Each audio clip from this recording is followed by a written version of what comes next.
Technical proposal, a web application.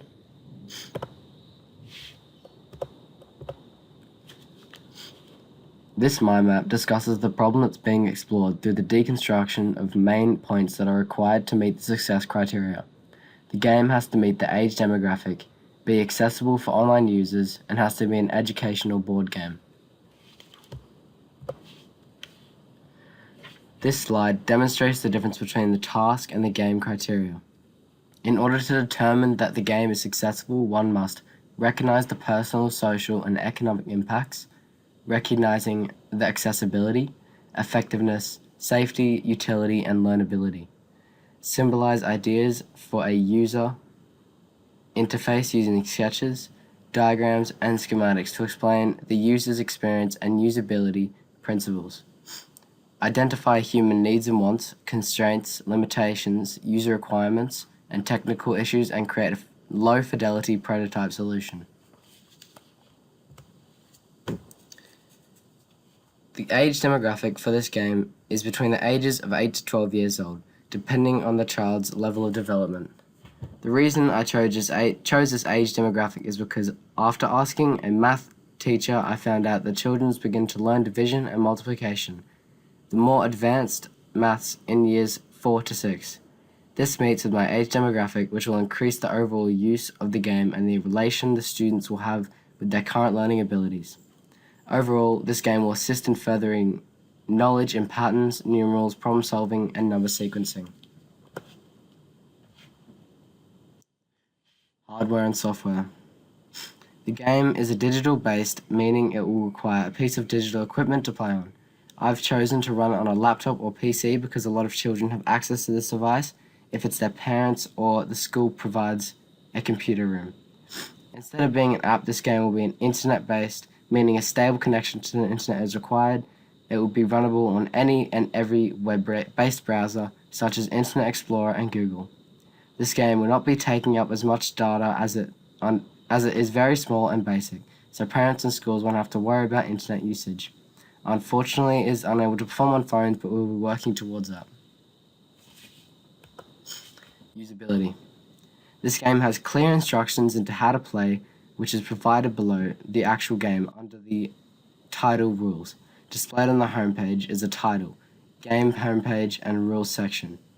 The title clearly shows the game's name and will have no usable features but to display. The game homepage will show a start button, which one press brings the user to the game. Then, once they continue to read the rules, they will understand what to do. The game size will be about 1825 by 900, which is big enough to fit the title and game in the same screen. An instruction to scroll down will be shown to show the rules. These are the sketches. So these are the 3 initial sketches of the look of the game. As shown, you can see the starting screen progressing to the end screen. The page also fits the rules in and shows the space that the ads will be put on to make money from the site. So for a game walkthrough, this game is designed to help further an 8-year-old to 12-year-old's math knowledge through the course of repetition. The game tests the child's knowledge in patterns, numerals, problem solving, and number sequencing. To start, the user will have to click the begin to start the game. Then, by following the instructions, they will have to move forward on the line sequence. They will be asked to answer the question with an option of a hint if they are stuck. If they answer correctly, they will be rewarded with moving forward with 1 space. If they're incorrect, they will be pushed back 2 spaces. Once they finish the level, they'll be instructed to continue or end. So this is a walkthrough of the game where you click to begin, you start the level, and you click to continue on to the next level. The criteria were developed through an analysis of the task sheet given. Through the analysis, I have broken down the necessary points into a few simple steps. As shown throughout this presentation, it is evident that the criteria were met successfully. This is because I have recognized the personal, social, and economical impacts in the design process of the game in slides 6 and 8, describing the usability and a walkthrough of the game. I have also symbolized ideas for a user interface using sketches as shown in slide 7. I have also considered the human needs and wants by addressing the want of growing as a person.